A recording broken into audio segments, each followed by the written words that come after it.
number, Mike T. We're looking at the Cowboys and the Packers on Sunday night. What's your number for Jordan Love's passing yards? Greeny, 386, and it would have been higher, but I don't think he's playing the fourth quarter. This defense is so bad for Dallas, even with Deron Bland back. It's going to be fireworks all over the place. We've seen it all season. Caleb Williams, Russell Wilson, Jordan Love, it's your turn at bat. All right, Harry, no CeeDee Lamb in this game, so George Pickens going to need to carry the load. What's your number for his receiving yards? Greeny, I'm going 99.5. He's going to have to step up and be that number one receiver in absence of CeeDee Lamb. Can he be trusted? Can you make those plays and not have those boneheaded mistakes we've seen within the first 3 games? But George Pickens, he's going to have a hell of a game this weekend. It only took 17 minutes for Bart to look perplexed. What the hell is a half?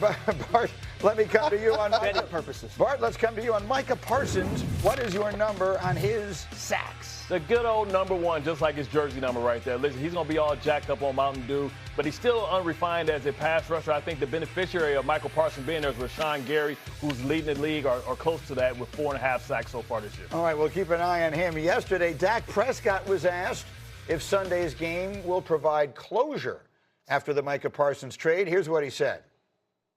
You got to ask Jerry and Micah.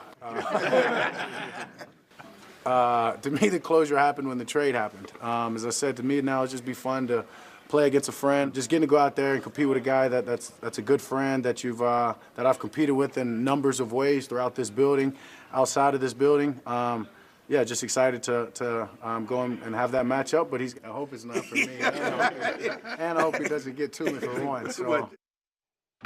All right, so Dak is ready. Set the stage. You touched on it a little bit at the beginning of the show. Like, the NFL schedule makers just somehow know what they're doing.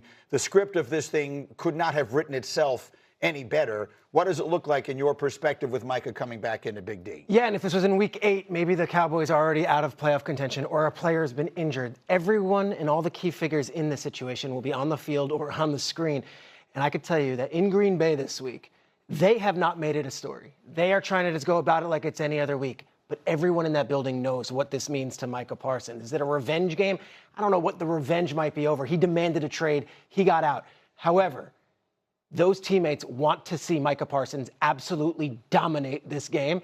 And I think the way that they're going to draft it up, and Jeff Hafley's been using him over center, on the outside, they will do whatever they can to get him going early. And we're going to be seeing a lot of shots at Jerry. And I don't think Jerry minds. Yeah. He's not going to be hiding away from the camera. That's right. But I think every time we see a sack from Micah Parsons or a play on the defense, you're going to see Jerry Jones wincing, and I think a lot of people are going to be tuning in just for that image. It's a stat that we need. What's the record for the number of cutaways they've ever had on Taylor Swift in a game? Will the Jerry Jones total this weekend exceed that? You brought it up. He's going to be jacked up on Mountain Dew, which parenthetically is an expression I like.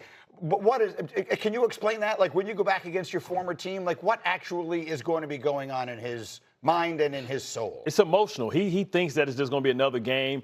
But he circled this since he got traded. He's going to go there. He's going to see friends. He's going to go into the opposing team's locker room. Everything's going to feel weird. Then he's going to see guys that he likes. But then that's why when I went against the Ravens, I never came out of the locker room. I didn't want to see anybody. Then when I did come out, I almost got in a fight with Ray Rice, tried to hit him in the back of the head with football. He's one of my best friends because that competitive juices go. And then he's going to try, like Dak Prescott, he's going to try and get at you, dog. And so Mike T., you have been a general manager, and Jerry Jones, in this case, I guess, is the general manager. For this purposes of this discussion, we're really talking more about the general manager hat he wears than the owner hat.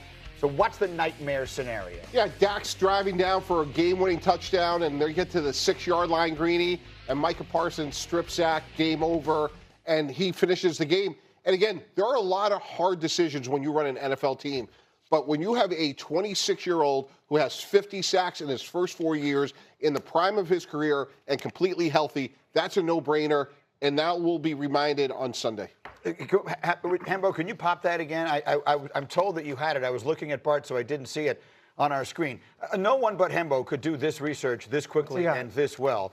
The total number of Taylor Swift was once shown 17 times in a game.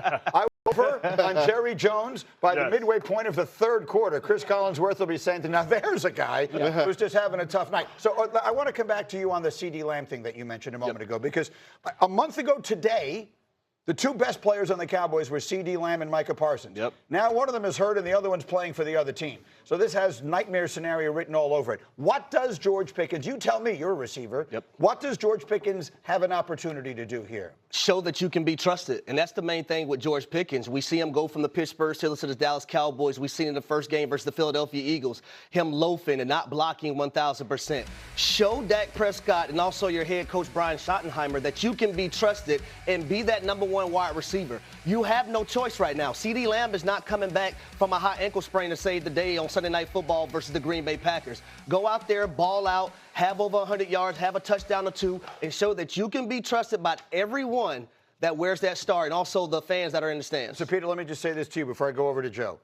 Everyone picks Green Bay. Everyone everywhere is picking Green Bay. And when I said in the open of the show, I'll give you the one reason the Cowboys can win, that's the reason. Because when everyone thinks something is going to happen, generally it doesn't. And Shefty was sitting right here yesterday. Shefty hit it. They're 6-0. Weird things happen. They do. They're 6-0 every time they play in that building, the Packers, in the last 6 times they've played. And Matt LaFleur has never lost in that building as a head coach. And I think Aaron Jones just scored another touchdown from that wild card round game a couple of years ago. Right. They dominate this team anyway. And now the talent discrepancy is so large, one side of the ball to the other. I'm sorry, I don't see how Dallas wins this game. I just have a funny feeling it's going to be a game for the sole reason that everyone thinks it isn't going to be. Now, that's probably a terrible reason to bet on anything. Let's find out from bottom of the hour. We continue this Football Friday on Get Up, a game of fact or fiction. Hey, Bartholomew, if I said the Lions are the team to beat in the NFC North, is that fact or fiction? Damn straight they're the team to beat. They got back on track. Daddy was drinking that yak, even though it was bittersweet for me watching them beat up on my Ravens. But it's all good, though. They're back, and I think their golf showed that he is an elite quarterback. Our analytics actually now have them as the favorite to come out of the NFC, period. Mike T, if someone said Cam Ward is going to get his first win against Houston this weekend after Brian Callahan relinquished play-calling duties, is that fact or fiction? That's fiction. Cam Ward's going to be good one day, but right now he's getting sacked more than any other starting quarterback, 15 times. What's one thing Houston can do? They can sack the quarterback. This is a terrible matchup for Cam Ward and Tennessee. This is a get-right week for the Texans. And then finally, a battle of unbeatens in the NFC. The Eagles are a 3.5-point road favorite at Tampa. Peter, if I said the Eagles are on upset alert, fact or fiction? Absolutely fact. Tampa's gotten their number the last 2 times they've played. They have beaten them the last 2 times, whereas the rest of these NFC teams quiver in fear about the Eagles. The Tampa Bay Buccaneers do not. They look them right in the eye and say, well, we've gotten the best of you the last 2 times. This game's in Tampa. It's going to be 95 degrees. I'd like Tampa Bay to have not only a shot in this one, maybe pull off the upset. So I would take you all behind the scenes into our meeting. We keep bringing up the Heat, and Bart keeps you are enraged at the talk of the Heat. You don't think it matters. We're professional athletes. Nobody care about the Heat. You act like it's the winter time up here. It's still hot up here. It was 81 degrees here. I'm sorry, did anybody die from the Jets last week? Well, they all made it, right? Their playoff hopes died, but well, that's that a whole true. other conversation. But it was never allowed to begin with. Dead on arrival. I'll say this, though. It's 95 degrees. They've had struggles with that weather the last 2 times. They're traveling tonight on a Friday to go for a Sunday game. That is unheard of in the NFL. Usually you leave the day before. In this case, they wanted to get used to the heat. That's because Tampa got the good strip club, so they just make sure they fly in game. Also a fair point.